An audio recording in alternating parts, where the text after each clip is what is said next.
literally 5 seconds. You just go ahead and hit join group, but you can't officially fill out your bracket until Sunday night. Next Tuesday night, I think we've done it the last few years, unfortunately not last year, which, by the way, guys, the last ever show we did in studio, I'm sure you guys remember, is me literally signing off saying, we'll see you guys next week so we can fill in our March Madness brackets. And unfortunately, that never were really you happened. wrong?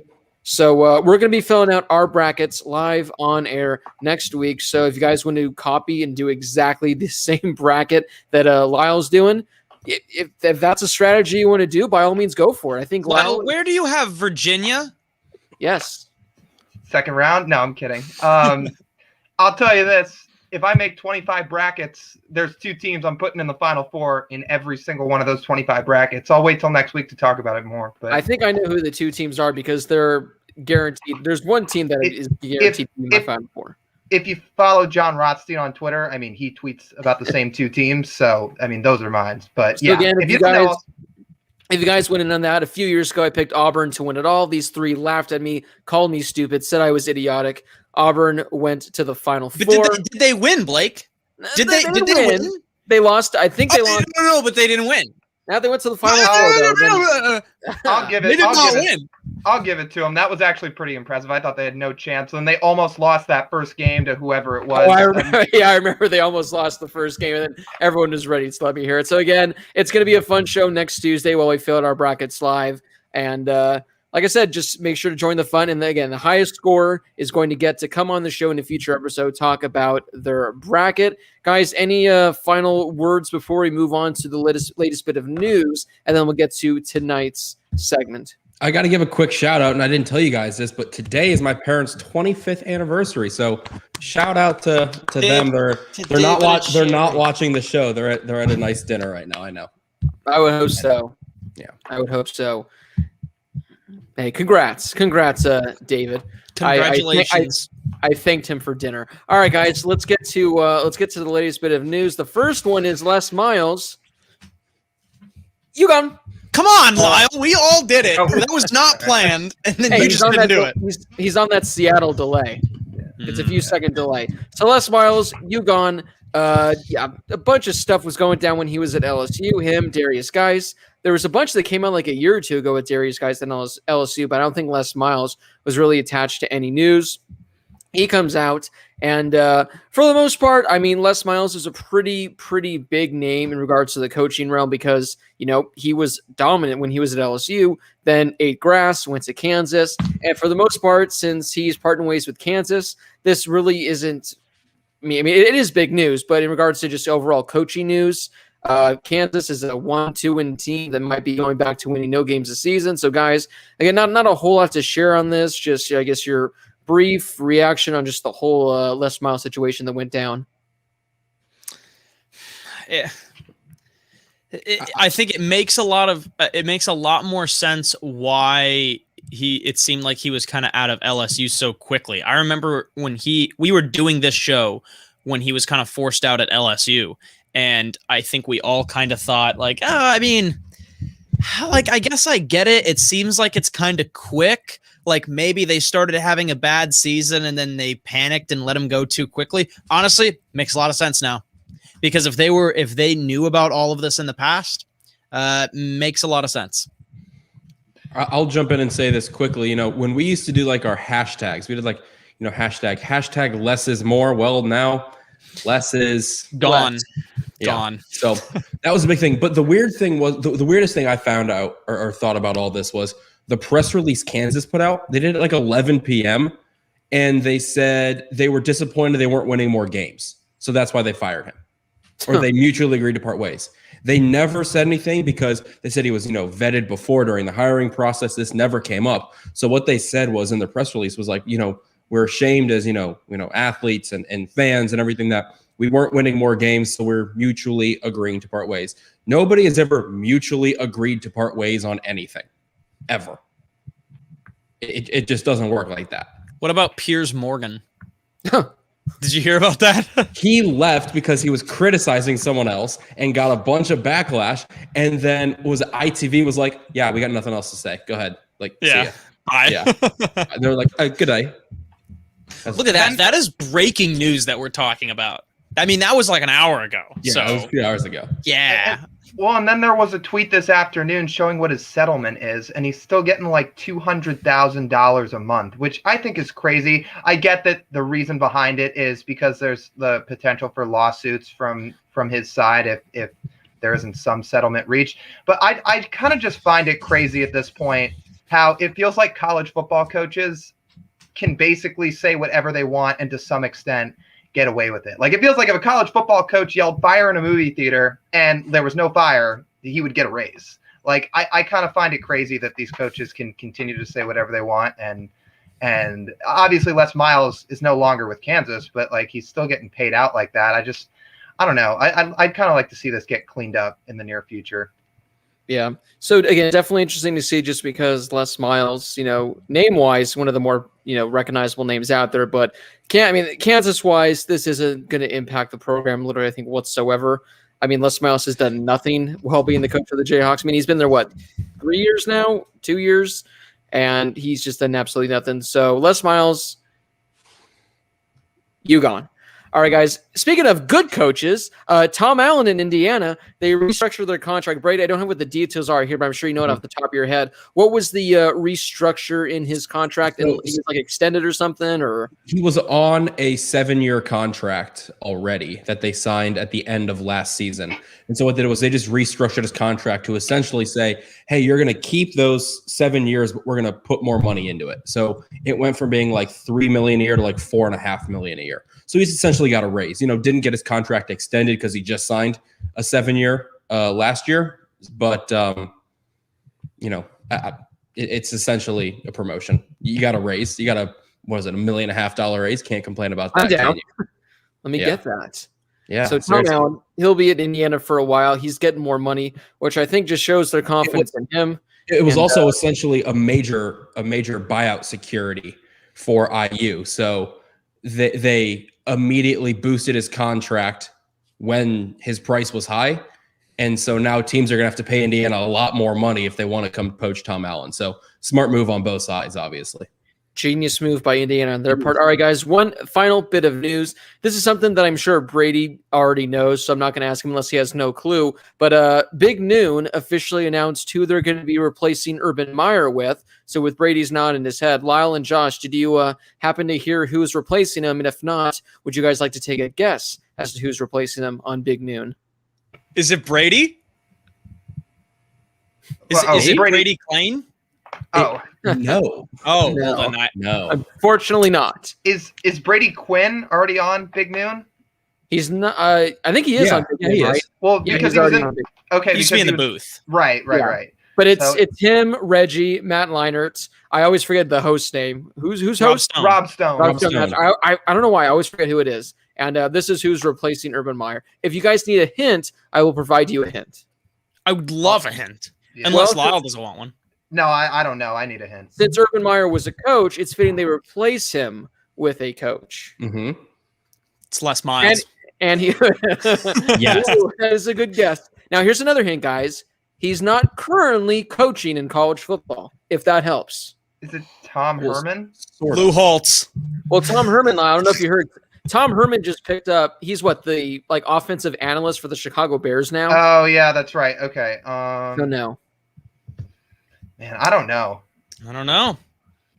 Bob Stoops is taking over for Urban Meyer on Big Noon. Wow. We milked that way too long instead of just saying Bob Stoops is there now. Way Yeah, to go, Blake. I thought it'd be fun to get some guesses or whatnot. I'm not shocked that Brady already heard the news somehow because he gets those PR emails. It seems like we're getting I like saw the it on same Twitter. personality from Urban to Bob Stoops. It seems like we're getting the same personality. Right. All right, guys. So that's the latest news. And it's time now to get to, I got to get that down, the greatest fictional defense of all time. Last week, guys, we did the best fictional offense of all time, where essentially we came together. We each put together our best offense featuring fictional movie characters, TV characters, all that kind of fun stuff. And guys, like I mentioned earlier, this poll, I need to get it up right now. Unless, barring some last second upset that came, it was, like I said, I don't have the official vote tally, but it had to have been between 2 or 3 votes because the percentage was so close. Brady, do you have the graphic you can throw up while I read out the percentages really quick, or should I read the percentages first? The winning graphic, you mean? Yes, the winning Yes, graphic. I do. Give me one Before minute. you throw up the graphic, let me throw out the winning percentages. Unfortunately, coming in last place with 16.7% was Brady. But still a valiant effort on your part, Brady. Valiant effort. Really good right side of the offensive line. a great side. Coming in second place was Lyle third place was Lyle with 21.3%. Now, guys, first and second place was determined by less than 1%. Wow. Second place was 30.6%. First place was 31.5%. So 0.9%. So again, I mean, well, to be fair, we did get 8.6 million votes. So this actually might have been a couple thousand votes difference. So maybe it wasn't that close after all. But still less than 1% is insane. But Brady, throw up the winning graphic of who the fans barely thought was the best. Oh, and would you look at that? The fans got it right. They barely got it right, but they did. So in case you missed last week's show, if we need a team to score points, win games, this is the offense I picked. This is the team that I'm throwing out there.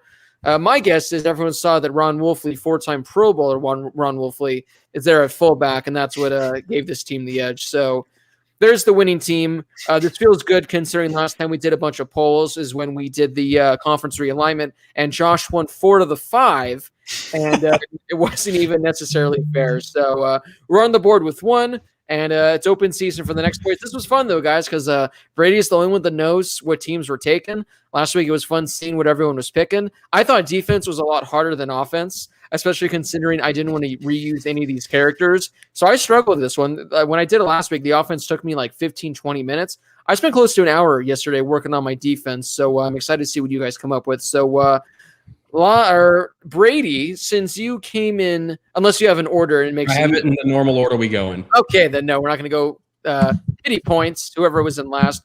I think we're going to start with Josh this week. Yet again, Josh, you're going to be going first once Brady throws your graphic up on the screen. And also, again, friendly reminder, once the 4 of us go, you guys can go on our Twitter at the HH Show _ Brady will tweet it out because he is an executive producer of the year, and you guys can go vote for who you think has the best team. All right, Josh, take it away.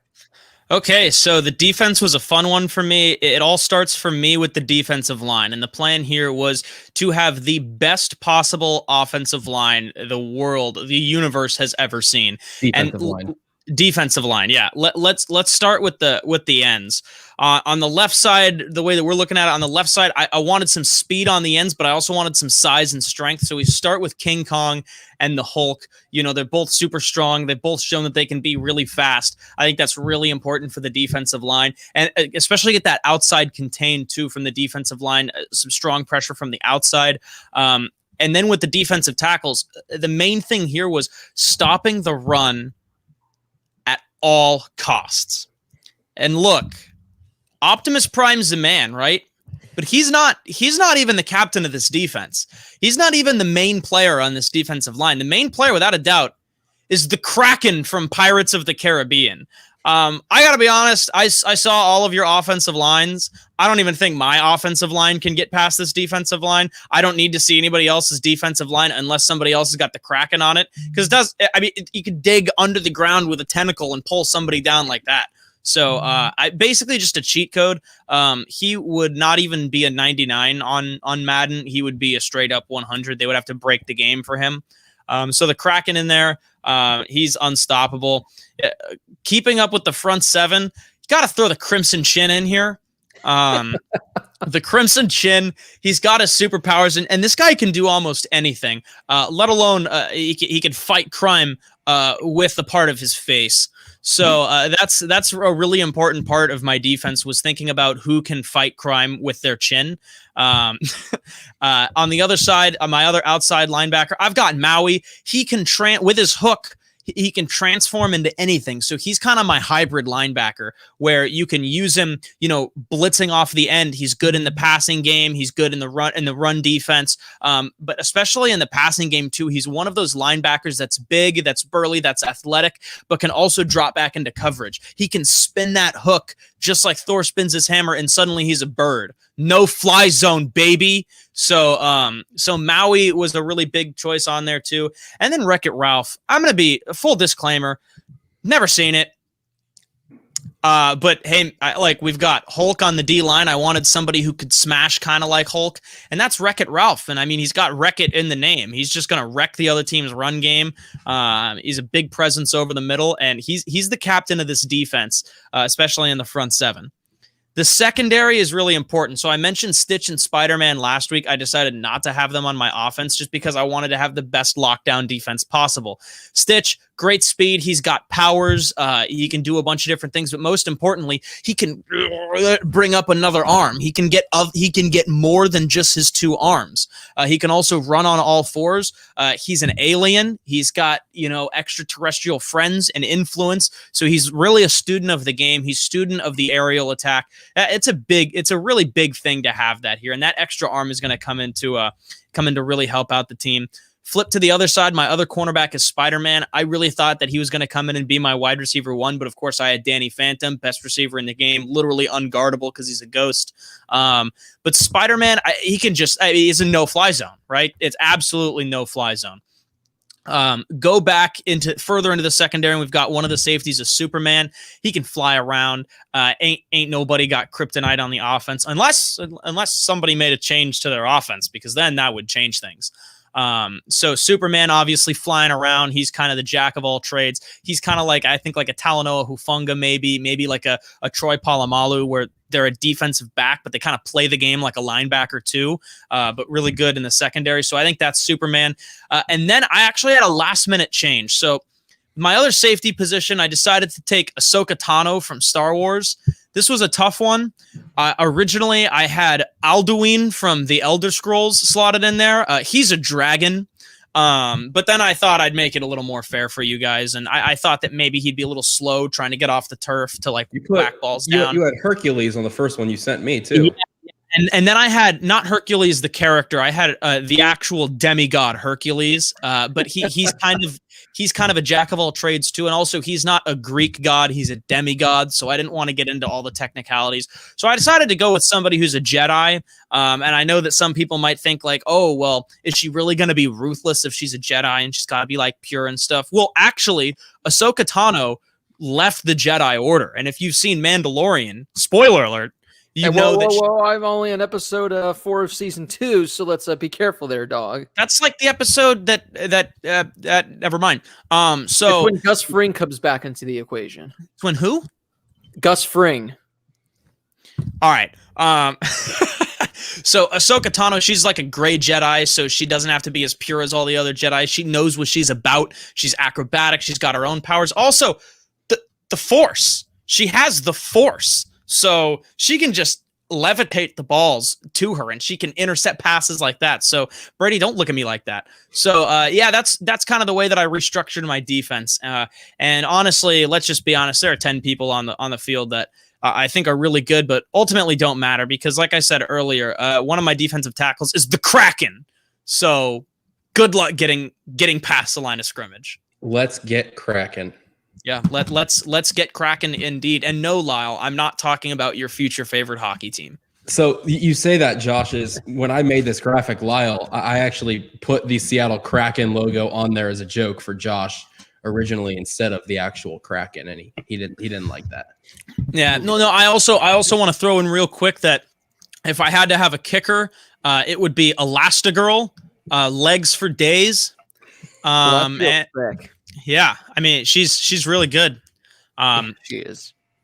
So Elastigirl's my kicker. So when Crimson Chin makes a play, is somebody over the PA gonna play the "Here Comes the Crimson Chin" bit when he make? All right, yes. Good. Yeah, yeah. No, that's absolutely it. Whenever it's third down, because and before fourth down, it'll be fourth down every drive. But before third down, the Davy Jones organs from Pirates of the Caribbean play. Yeah, it's really cool. Every time King Kong makes a tackle, it's just like his roar.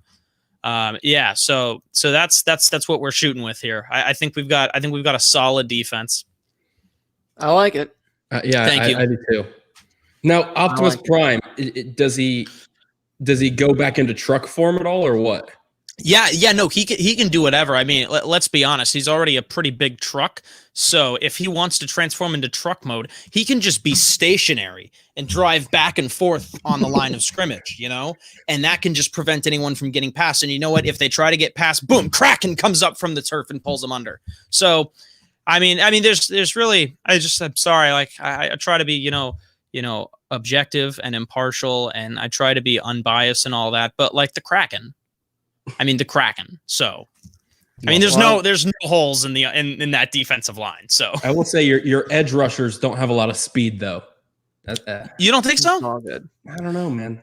I think Hulk Kong. What? I think King Kong. He could run on all fours. And he's obviously pretty big too. But Hulk, I think Hulk is actually has speed that would surprise you. All right.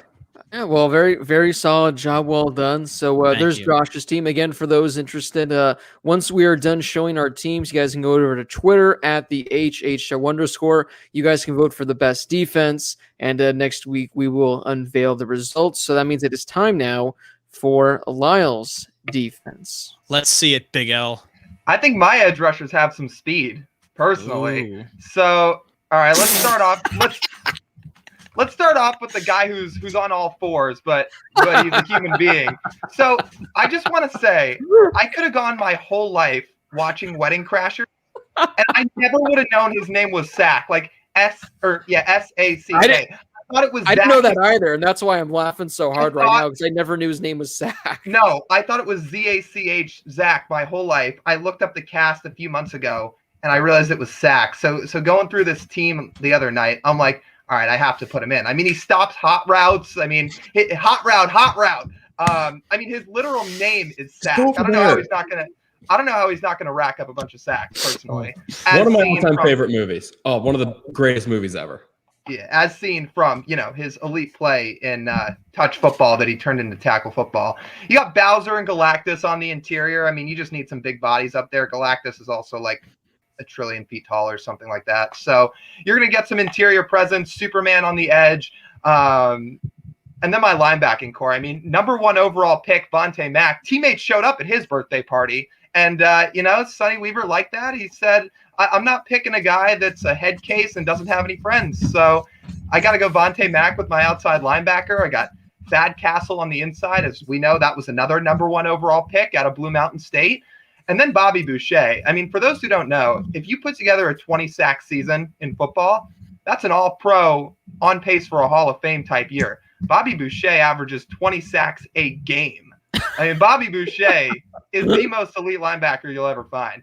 And then for my secondary, I mean, you got to have a bunch of speed if you're going to stop any of these guys that are going to be on the opposition. So Tasmanian Devil, Sonic, Forrest Gump, Fox. I mean, I think those guys can keep up with just about anybody.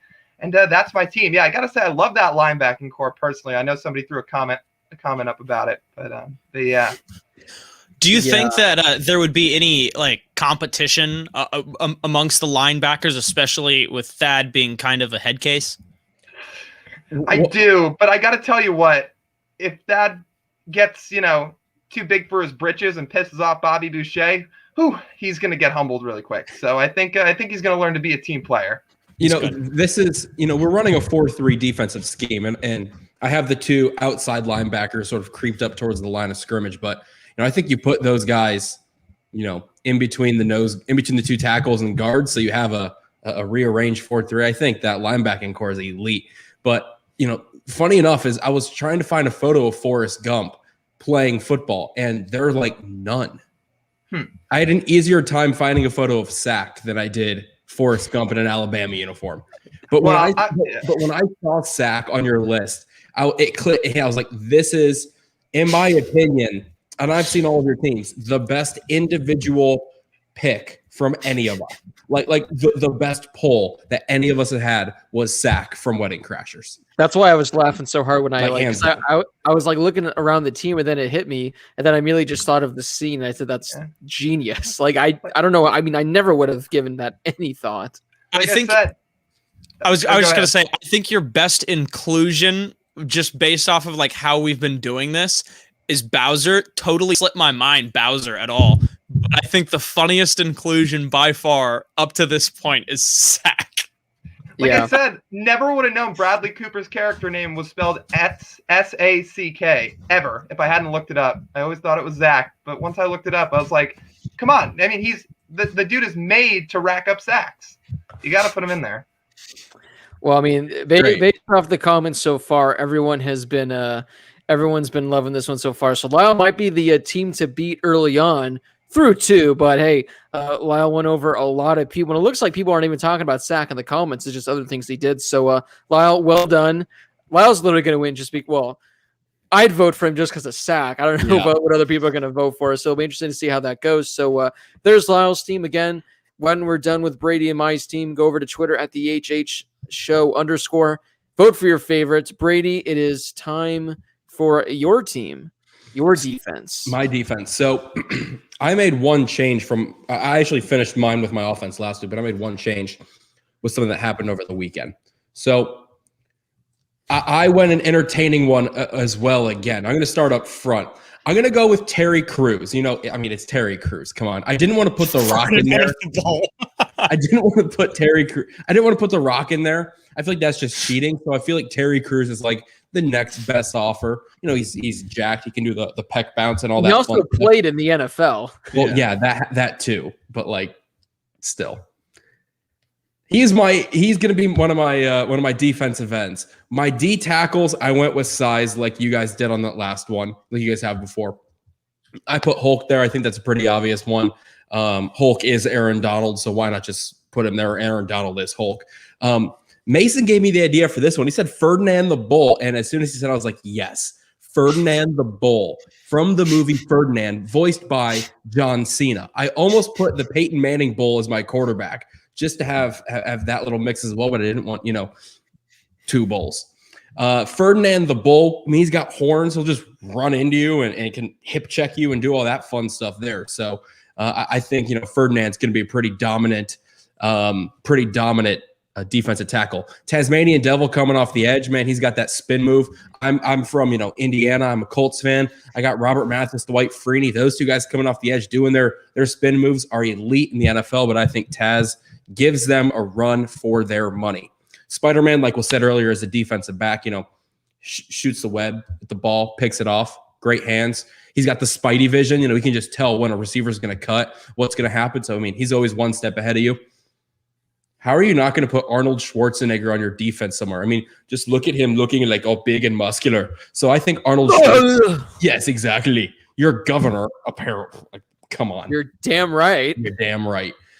And Arnold Schwarzenegger there, he's just going to tear some stuff up. He's going to come on the edge, and as soon as he starts to run, people are going to be mesmerized by how good he looks, and they're just going to sort of be stunned, and he'll just run right past you and get a tackle. Going back to the secondary, Will Ferrell, he's a tall guy. He's an athletic guy. He went to USC, could have played football if it weren't for his knee, or so he says.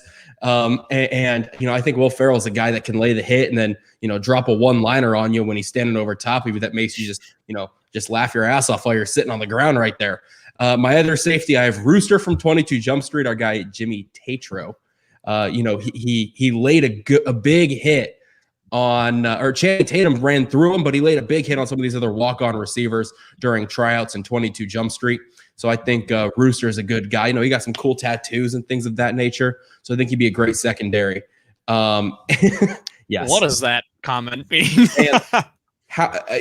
My next edge rusher, I thought, man, I was trying to think of an edge, but then it clicked. Why not actually go with Edge, the WWE superstar? He's got one of the best finishing moves in all of WWE. He's got the spear. Yeah, I know it's illegal in football, but we'll get past it. He's going to get you a head or a shoulder pad right to the hips and knock you out of the game.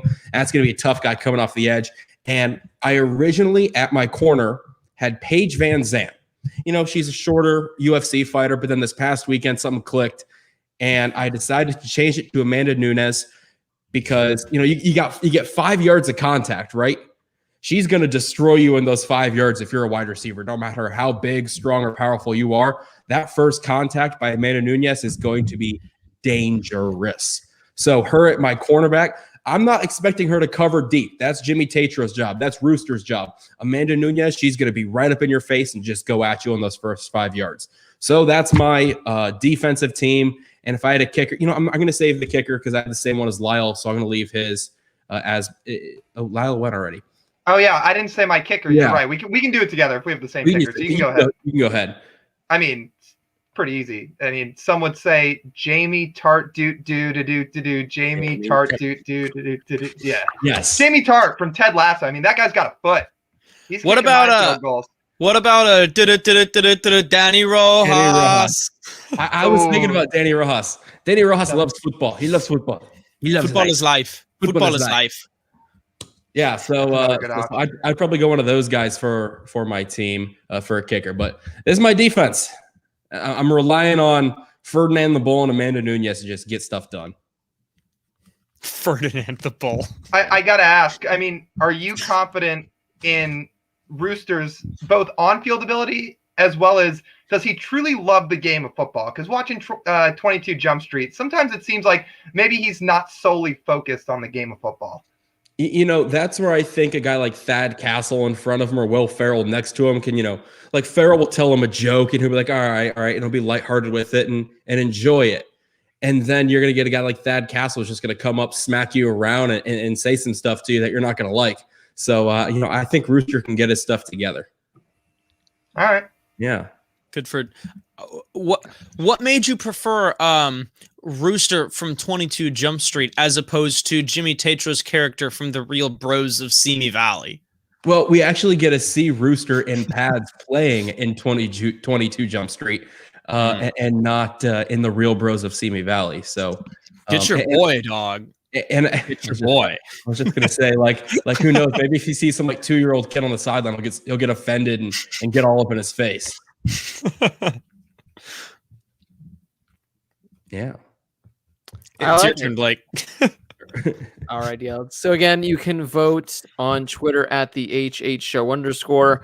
Once mine's done, Brady is going to post these to Twitter, and then you guys can go and vote for your favorites. So Brady will get the reigning champs up on here right now. So guys, I'm with a different theme this week. Last week I went with just pure height, power, whatnot. This week I'm going with pure strength because on the defense I need some pure strength. Aside from one main aspect, if you look over on the right side, you'll see Mater from Cars. Now you're thinking Mater, this guy couldn't guard anyone. If you guys remember though, he's able to go in reverse and he's able to drive in reverse with no problem. I'm going to be my corner. He needs to go in reverse the entire time, and Mater, he can do that. He doesn't have to worry about switching sides or anything. He's going reverse the entire way. So that's why I got Mater there. It's my corner on that side. We'll go to the other side. I was going to pick a Chuck Norris character, but that was too difficult. So I'm just picking Chuck Norris in literally every movie because Chuck guy Norris, that can fight with his chin. I mean, just Chuck Norris. He'll just say, "Don't move," and the wide receiver just won't move. So Chuck Norris, again, this is from any movie ever. Let's go to my D-line, and we're going to start with Liam Neeson. But this isn't just Liam Neeson, guys. This isn't just Liam Neeson. This is Liam Neeson from the Taken series. Oh, no. So whoever you are, I don't know what the quote is. I'm going to find you. I'm going to kill you. I got some killers on my defensive line right here. Liam Neeson, I'm going to tell him that the running back that's taking the handoff just kidnapped his daughter. And let's just say Liam Neeson, if he hears this information, it is over for whoever the running back is. I'm sorry. Up next, we got Rocky, a different kind of killer. Is he going to have his boxing gloves on? I'm not exactly sure. If he takes them off, how valuable will he be? I'm not exactly certain. So for that reason, he is going to have his boxing gloves on and he's going to be shirtless. Up next, we're going to go to King Leonidas because another straight killer where I don't know how many people have seen 300, but if you're having to face this guy, again, good luck with that. And then, of course, on the edge, we got John Wick. And just like I did with Liam Neeson from Taken, we're all going to tell John Wick, hey, the quarterback killed your dog. And John Wick is going to go full beast mode. If John Wick can take down Boban with his hands, then John Wick is going to do some serious damage to whoever the only 6'3" quarterback is, not the 7'5" that is Boban. All right, guys, we'll go to our middle linebacker. Lyle did have him as well, but I got Vontae Mack, the number 1 overall pick. I mean, if you're number 1 overall pick over a prospect like Bo Callahan, that just goes to show that you are, in fact, the real deal. I mean, come on, a linebacker going number 1 overall in the draft. That seems pretty interesting right there. And then we go to my 2 outside linebackers, and I think this is where my team automatically just wins. We'll go to Thanos, which again Lyle talked about last week, and Lyle had him, I think, as his running back. Thanos can literally snap his finger and just end humanity. So he can just snap his finger and end the opposing team. So Thanos on one end, Genie, he literally has magical powers. So if he just grants a wish, or let's just say someone grants a wish for Genie to intercept the ball, it's going to happen. Genie can make it happen. Genie has all the powers in the world, so you got to love him there. And then you go to my 2 safeties up there at the top. You got Luke Hobbs and Deckard Shaw from the Fast and Furious franchise, where these are the 2 strongest movie males, I believe, out there. And these guys hate each other, but I think they hate the opposition that much more. They're going to be fighting, not going to be fighting each other for the first time. They're not going to be fighting each other. They're going to be fighting the opposition. So Luke Hobbs, Deckard Shaw, 2 killers right there. You got to go through them to get into the end zone. So there is my defense. Now, I know that someone did comment saying Mater has no hands. He doesn't need to have hands because if you notice, you can't really tell from here, he does have that hook extension at the back of his little pickup truck. He just whips that thing around to deflect the ball. He's likely not going to have any interceptions, and that is okay. That's a risk I'm willing to take. But the fact that he's going to play lockdown defense, break up passes on any given play, I am willing to accept no interceptions for Mater with no hands on his part. Yeah, and if you've seen the like all the Cars movies, and then even on the DVD or whatever, on the first one, they've got the ghost light. If you've ever seen that, and he uses that hook. He uses it well. Good hand-eye coordination without having hands. There you go. I like it. Mirrors. Yeah, and he's got the mirrors too. Yeah. Ghost light. Is Rocky not going to just get ejected after the first play for throwing punches or what? No, in this league, that's allowed. Your question was about throwing punches and not how he said his defense will literally kill you. Yeah. Well, so I had to ask. Considering the hard-hitting questions are what people are looking for here. So that's true. All right, so I'm sure Brady's going to be posting those over on Twitter. So those are our 4 teams, guys. Again, you guys can go over to our Twitter at the HH_. Vote for your favorite. Voting is going to be open for the next week. Vote for your favorite, and then on next week's show, we are going to go over who the winner is. So fun one, guys. This was a creative one. I'm glad we got to.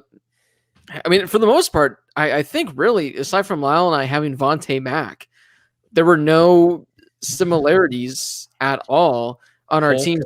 There was. Oh, you guys had Hulk. I was going to say I both had Hulk, Spider-Man. Hulk, Spider-Man, King Kong, Superman, but I think almost all of them except for Superman were on different sides of the ball too. Yeah, and then Brady and I both had Thad, but yeah. All right. Well, then pretty much everyone had a matching one, but it wasn't as much as last week. All right, guys. So with that, I will say really quickly, I saw this in the comments, and we missed some big people. No one picked Leon Sandcastle for anything, which would have been a good one. No one picked Bugs Bunny, Air Bud. Yeah, no one picks. So I had thought about Air Bud. But as good as he is, I just thought that there were better people that had opposable thumbs. And no disrespect to the entire, species of dogs, but I just wasn't feeling it. Oh, I also can't take him as running back when I've got a race car as my running back. I feel like that. The running back doesn't have thumbs. Oh well, yeah, but you put it on the hood of the car. Yeah, you just roll down the window, and just toss it in the car. Then no one can get the ball. Yeah, and you don't need to worry about him getting an accident and breaking anything because race cars don't have headlights because the track is always lit. Yes. All right, guys. So it is now officially time to go into our Q&A. So if any questions you guys would like to ask us, hit us up in the live chat. Again, you guys can donate to the Super Chat. Guarantees your question to be answered. $1, $2, $1 million, however much you'd like to donate. It guarantees your question will be answered, and you get a nice shiny color when your question is asked. So if Brady can get that graphic off the screen. So unfortunately, poor Lyle is nowhere to be found. There he is. There's good old Lyle. Guys, as always, we're going to head over to our Twitter because you guys get to get priority questions over there on Twitter. The first one comes from Almost Always Football blog. If you could change one sports moment that led to a chain reaction of sports moments, example, stop LeBron from ever leaving Cleveland, what would you change? So what was the chain reaction based off a moment that you would that you'd want to change? I'll start. Let's just say that Houston never cheats in 2017. Yeah. Then what happens in the baseball world? I agree. I'm trying to think what the aside from the Houston one hurts. That one sucked. Aside, I don't really know what the chain reaction is, if there even was one. I'm sure there was from SC losing to Texas in that Rose Bowl national championship.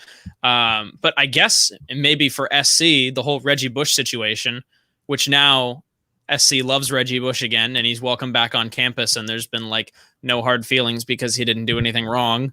So I feel like that whole chain reaction with that incident now 15 years ago set USC back quite a bit. But that's the only one that I can think of. The only other major chain reaction that pops into my head immediately is the Gretzky trade. But I grew up an LA Kings fan, so I'm not going to complain about that one. I'll just add a quick one before these other guys go. Just because I think I mentioned this in some show in previous past. If Colt McCoy just doesn't get injured in the national championship against Alabama, because if he doesn't get injured, there's a chance Texas beats Alabama, and they remain a powerhouse to this day. After they lost, I don't know if Mac Brown left that off season or if it was like a year later, but that's kind of when the decline of Texas happened. So if Colt McCoy doesn't get injured, who knows what happens with Texas, and just I guess the Big 12 moving forward. I mean, I think there's only one I can pick, and it's when it's 2nd and 1 from the 1 yard line. You fake the handoff to Marshawn Lynch. Russell takes it himself on a zone read, runs it in. Nobody sees it coming. There's your score. And the chain reaction from that is, and there's been several long form articles written about this since, is the chance for what was a potential dynasty was totally destroyed, because after that, there's been all these articles and all these sources that have said basically the whole defense turned on Pete, resented him, and basically they basically all got if their attitude already bothered people outside of the Pacific Northwest, then it bothered people inside the locker room after that, because they just basically all fell apart. There was no chemistry after that, and that's how it all fell, kind of collapsed. So yeah. One for me that I can think of is, what if Kawhi Leonard weren't traded for George Hill on draft night, and Kawhi Leonard remained a Pacer at least for a few years. Yeah, the ones that are just so long, I think, are the interesting ones. The ones another one that I thought of is all right, what if Jalen Hurts didn't get hurt or didn't play poorly?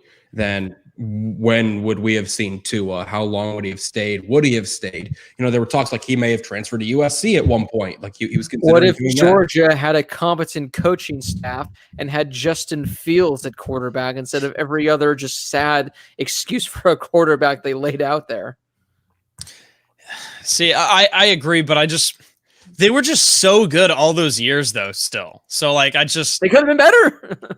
Maybe they were good, but I think what we've talked about on this is it's kind of like how Clemson benched Kelly Bryant and Bama benched Hurts. It was that's what the idea was. I thought was maybe there's somebody better waiting. Yeah. There was one that I ended up listening to a podcast do. I don't even remember what the chain reaction was, but it was really long. I think I could be wrong. There's a 20-minute video on YouTube about it that I think Sportsnet Canada put out. The effects of the 90s, the 89 Gretzky trade to LA are still in effect today. There is still a chain reaction going on, including picks or people that were dealt here and there. This player was a part of a trade that was 6 years ago, but he was a part of this trade, and you can track it all the way back to the Gretzky trade. I believe that there are still effects of that going on. What about the Celtics trading the big three to Brooklyn for 1,000 picks, and those picks are still being used? Similar thing like that, yeah.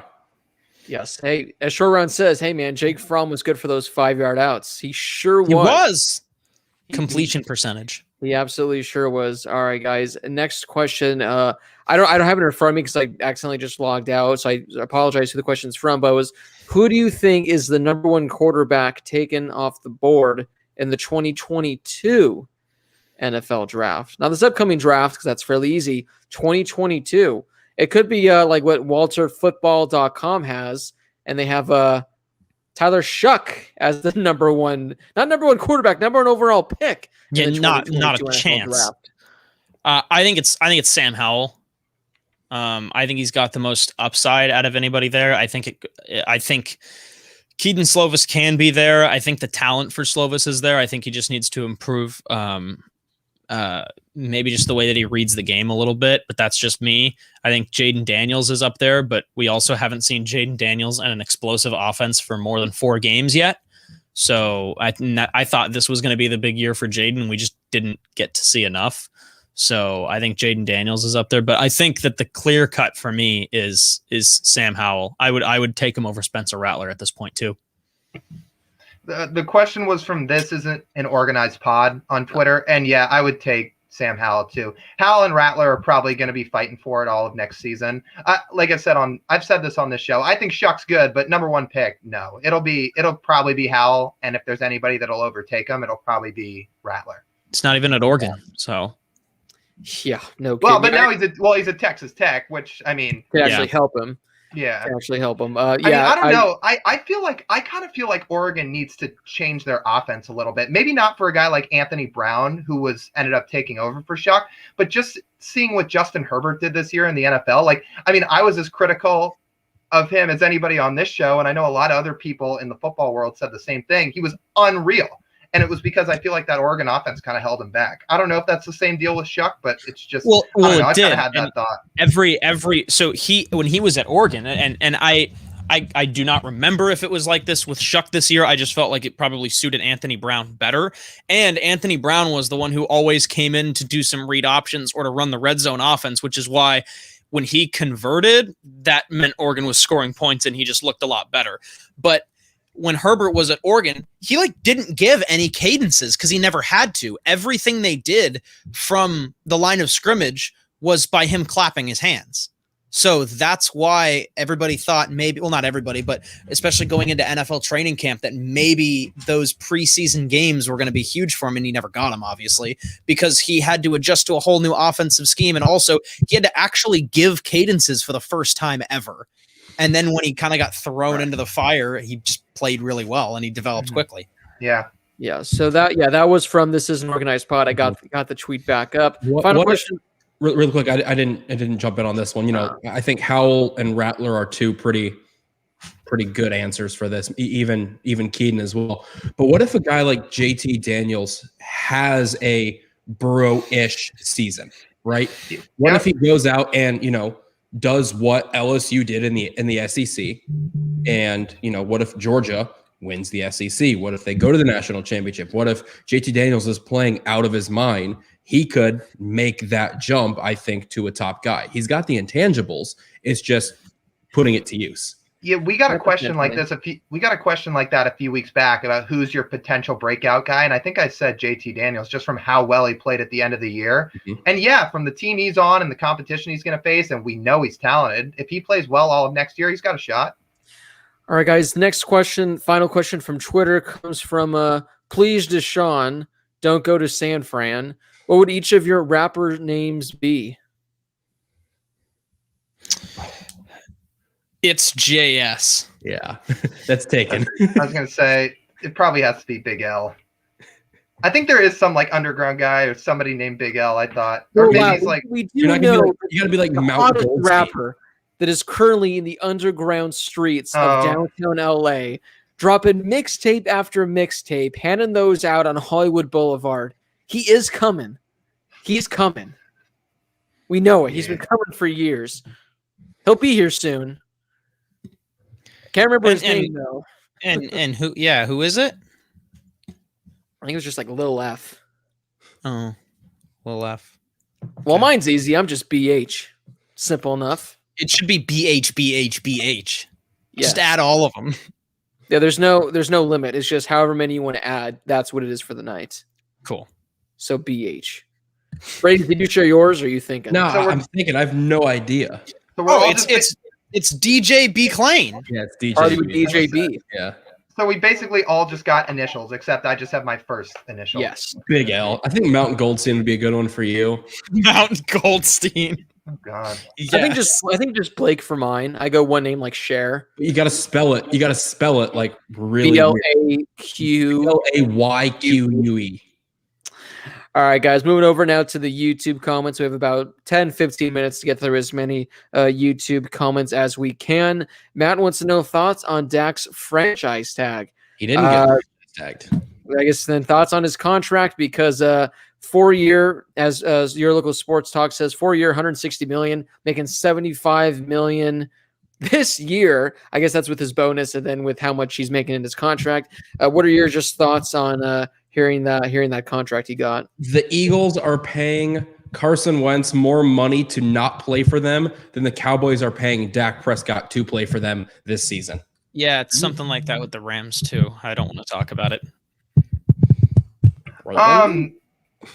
I mean, he's worth it. Is Dak the second best quarterback in the NFL? No, but how the QB market works these days is if you're a top 10 quarterback in the league, which he is, you'll probably reset the market when you get your contract. Now, after Mahomes got his contract, nobody's going to do that because nobody's going to surpass Mahomes.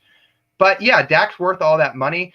I'm guessing the reason he's getting this much in year one is because the Cowboys probably have more cap space in further years, so they're front loading the contract so they can make sure they have more cap as the years go forward. It's also Jerry Jones teasing the new TV deal that's going to be coming in a few years, which is going to be insane. Yeah.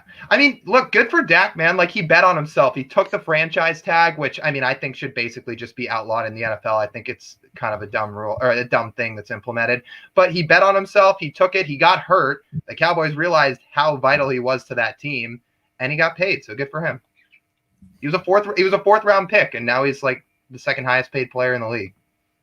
Right. So, I mean, that it's nuts, but that's just what the going rate is now for quarterbacks. I mean, again, Jared Goff is making $30 million a year, and he's Josh's favorite quarterback. So, Yes, sir. Not surprised, and especially the fact he was a fourth rounder, got injured last year. The Cowboys potentially screwed him over, but I think it was last year they put the franchise tag on him and kind of screwed him there. So good for him for getting his money. Again, that's just kind of what the going. I mean, Deshaun Watson last year, he signed for, I think it was like for 150. So again, this is just what quarterbacks are getting paid now, guys. We have 2 super chats coming in, and it goes back to one of the questions from Twitter. Our first one comes from our man Connor. Super late response to the chain reaction moment. Thank you for the donation, Connor. Make sure you go join the March Madness bracket down below in case you missed that earlier. Lee Evans, Billy Cundiff in the 2011 AFC Conference title game. The Ravens probably win and face the Giants in the Super Bowl. And if that's the case, I think that the Ravens will beat the Giants in that Super Bowl. Do the Ravens bring in Jacoby Jones next season? And then do the Broncos win the 2012 Super Bowl with Peyton Manning? So he just brought up a point there, and that was going to be another one of my chain reactions is what if the Colts don't get rid of Peyton Manning? They just, have him sit out for a year or even a year and a half. But I was pleased with what I saw after that. But go ahead. I'll say this. I mean, not only Jacoby Jones, but 2012 was Justin Tucker's rookie year, who the Ravens took because Billy Cundiff missed a 32-yard field goal with a chance to send the Ravens to the Super Bowl. And as we know now, Justin Tucker has a chance to be the greatest kicker to ever live. So, I mean, I think it worked out. I mean, has he surpassed Vinatieri at this point? No, but he's the only guy to this point that has a chance. Exactly. So it kind of worked out in the end. What year was it when it was Ravens Broncos when what the quarterback was just completely tripped and then Joe Flacco hit him for the game-winning touchdown? It's the year the Broncos won the Super Bowl. Was that 2013? No. That was the Ravens won the Super Bowl. The Ravens won the Super Bowl. It was 2012. It was Raheem Moore, who was the Broncos safety, who slipped and fell. Baltimore ties the game, and they ended up winning. So that guy's responsible for like half of Joe Flacco's contract in a sense. Yeah, I was going to say, I couldn't remember what year I keep saying Broncos, what year the Ravens won the Super Bowl, but literally had that play not happened, Ravens likely aren't even going to the Super Bowl, Mhm. let alone winning the Super Bowl. So again, that could be another one right there. Going to our man Stephen Smith, we kind of touched on this earlier in the show, but what will the LSU scandal do to LSU football next season? I don't think as of right now there's been any punishments that have been laid down. I'm not exactly sure. It's SEC football and LSU, so I'd be shocked if they get anything aside from maybe like 5 lost scholarships, just because that's what happens to these powerhouses unless you're SC and 3/4 of your team is docked. So again, maybe there could be a lot that comes out from it, but for the most part, I don't think, unless there's just a ton more that comes out that just makes this whole situation that much worse, I don't necessarily think LSU is really going to be impacted much next year unless they get a bowl ban, which even then I don't think LSU is going to win more than 8 games really anyway, so I don't think it's be much impact, so I don't think much. Yeah, I agree. I think it's also, it might be a little bit too early to tell at this point, but I don't know. I do think that having as poor of a year as they did this year is still going to have just maybe not just as big of an impact on how they are in the next couple of years, but it could. I mean, given how they lost so many dudes to the draft in the first place and then had a bad year and then had this happen, I think maybe you won't get a huge chain reaction just because it's SEC football and it's LSU, but it could be a couple of years maybe until they're back up to where they were before.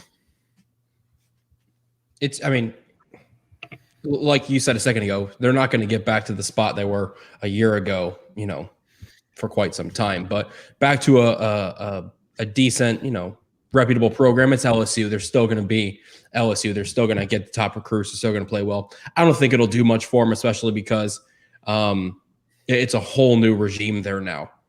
Quite literally everybody from, the 2013, whatever it was, from the Les Miles stuff going on was is gone. So I really don't think they'll do anything, publicly or big enough to warrant really any public news about it. Like Blake said, it could be some scholarship losses or, I feel like every team gets a 1-season ban, but still ends up playing in a bowl game. So who really knows? All right, we got one more super chat. It comes from Sergey. I believe it's Sergey. I love the chocolate starfish? ? Damn it! Don't put a question mark on the end of it. He'll read anything.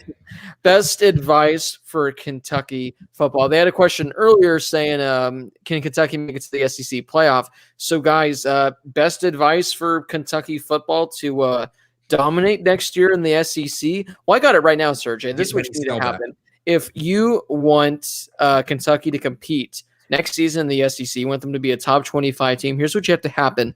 You have to do your research. You're going to spend long, long nights going into the weekends. You're probably not going to be getting much sleep. And you need to find and dig up as much dirt as you possibly can on Nick Saban in Alabama, Georgia, Auburn, Florida. Dig as much up as you can so those schools get permanently banned from the SEC, thus taking the competition out and giving Kentucky a very, very solid chance in football. Or if that option doesn't work, you completely just cancel your basketball team and focus all your attention on football because all your success is coming in basketball. You've had enough success for decades and decades. Drop that and focus all of that on to football. I like it. I think that's clearly what they should do. Yes. Here's what I think you do. You play it cool. Keep it on the down low. You go find Benny Snell. I just said that. You go find Benny Snell, and then you say, "Hey, Benny, proposition for you. You ever heard of Leon Sandcastle?" So then Benny Snell comes back. Lenny Bell suits up for KU or UK. Excuse me. We were talking about Les earlier. Not to lump you guys into the same boat here. You get UK football back on the map. Suddenly, Lenny Bell steps out on the field, and he's lighting everybody up, and everyone's like, "Whoa, who's Lenny Bell?" And then, just like that, they're back in the forefront, and everyone's like, "We've seen this guy before." It's just like Benny Snell, but little do they know, unless they've watched this show, that it is actually Benny Snell. But don't tell anyone. That's just between you and me, Sergey, and them. and the rest of the people listening and watching the show. Of course. I've got one as well. You said you bring. I said earlier you got to find Benny Snell, and you just brought up the Lenny Bell scenario. Is RIP to a legend, great guy, but you need to get Jared Lorenzen back in the Kentucky football program. Hefty Lefty, the all-time great quarterback from Kentucky. You need to get him back in there, man. I know, man. It sucks. I mean, we saw him in the NFL for a while. I think he passed away last year or 2 years ago. But Jared Lorenzen, Hefty Lefty, one of the goats of Kentucky football. Get all your players. Get all your players back. Get Bud Dupree back. Get Josh Allen, the edge rusher Josh Allen back. Get Randall Cobb back. Get Lynn Bowden back. Just fill up a super team. Yes. I don't know if Randall Cobb would be the guy to go to at this point. I mean, maybe he could be your fourth receiver, just like he was in Houston. But go bring some of the basketball guys, like the good basketball players. Have them come play football. Have them run double duty. Put AD as your tight end. Yeah, he'd be. Actually, hold up. Yeah, that might work. We're on to something here. I know he's got skinny legs. I don't know how it'll work. So just get a team full of basketball players and throw them out there. Let's see. Short round. It's getting to that time of the show. So when you can, drop a comment down below with your question, and we'll wrap it up. John Wall, quarterback. And Sergey said, "This is why I like you boys. You guys actually make legitimate sense." That's what we're here for. We're here not necessarily to build a college football program. We're here to offer advice because we got a college football analyst, a college football expert, a host, and an executive producer. So between the four of us, we're coming over to take the world. So short round comes in with the final question of the night. If you had to, who is someone you would choose to haunt you? I can't even say that. If you had to, who is someone you would choose to haunt you? And mine is easy, guys. I'm taking the ghost of Stonewall Jackson. Let's not downgrade that. It's the ghost of Stonewall Jackson. All right. For me, it's also an easy one. David Attenborough. Because I would assume if who's alive, by the way, if David Attenborough was haunting me, I feel like I would just hear him all the time. And it would be like I'm in my very own Planet Earth documentary. I'm just walking around and he's like, the broadcaster walks into the press box and sits down. Dude, how sick would that be? Just David Attenborough in your head all day long. Probably get annoying after about 20 minutes. But dude, those Planet Earth documentaries are just so pleasing and they're relaxing to watch until the shark eats the sea lion or whatever. I hope that doesn't happen to me. The baby sea lion. Yeah, the baby sea lion. The fire truck. Yes. Well, shit, this is just having someone essentially narrate your life. Well, yeah, I would assume that he would do that if he was haunting me. Disconnected or something, because we can barely hear you now. What about now? I can hear you. There we go. My bad. I feel like turned down the gain on my mic on accident. I feel like I'd choose Casper just because you don't want to be scared when you're getting haunted or whatever. So you pick somebody that's quite literally friendly. Are you thinking because it's in that Geico commercial? Where kids true. You're in the haunted house. Yeah. True. Duke Ellington. I'm gonna be honest. When we got this question, what came into my head was that thing from Family Guy. What is it? When Willem Dafoe's haunting Stewie, or you guys know what I'm talking about? Yeah, I think so. I think yeah. Yeah, or he's like, I think it's the one where Stewie starts a simulation and then he tells Brian, Willem Dafoe, used to live in my room or something. He's like, hey, are you asleep yet? And he's like, no. Right. I forget what episode it is. He pops out from underneath the crib. Yeah. Oh, yeah, that's a good one. That's a good one, Lyle. The ghost of Stonewall Jackson. Duke Ellington. How much I want to learn. Ghost of Freddie Mercury, if we're going on that realm. Yeah. I'll pass on Antonin Scalia. Picasso. Whitney Picasso Houston. would be interesting. The wild Josh walks down the street. He doesn't know the incoming danger. Walks down the street. He doesn't know the incoming danger. Well, guys, I think that's a perfect question. Hang on. I think if I could get Frank Caliendo to do it so I can just have a bunch of different people in my head, that'd be great. I mean, I already have a bunch of different voices in my head, but that's for a whole nother reason. Softer voices in my head. There you go. All right, so guys, that wraps up another edition of the Harris Highlight Show. Again, follow us on Twitter at the @HHShow_. You guys can vote for the best defense. Guys, let me go over and take a quick look at who's currently leading the polls after we've received millions of votes that have already come in. Currently, guys, it is a tight race as of right now. Lyle and Josh are currently tied with 31.8%, and Brady and I are tied with 18.2%. So it's going to be a hot commodity right there, that final one. So make sure to go vote over on Twitter at the HHShow_. Brady, no, people aren't going to vote for you because you're begging for votes. That's not what I'm saying, but yeah. Okay, that's fine. Interesting. Yeah, you got it now. Yeah, thanks for the donation, Sergey. Oh, Sergey, Josh, let's wrestle. All right, Josh, do you think you can wrestle Sergey? Not in COVID, but maybe we'll figure something out down the road. Can you take down Sergey?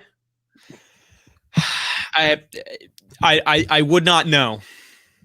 I would not know. That is a damn shame. You guys can listen to the show on Spotify and Apple. The link is in the description below. Become a Patreon member for as little as $1 a month. And most importantly, go join the official 2021 Harris Highlights March Madness bracket. The link is in the description. You guys can join the group. On Sunday night, you guys can fill out the bracket. And next Tuesday night at 8 p.m. Eastern, we are going to be live filling out each of our brackets live on air. It'll be a good time. No alcohol required. Again, guys, speaking of alcohol, I think we're 6 weeks away from the NFL draft, and that is going to be a fun show for the ages. Again, we're going to pitch it every week because that is going to be a good one.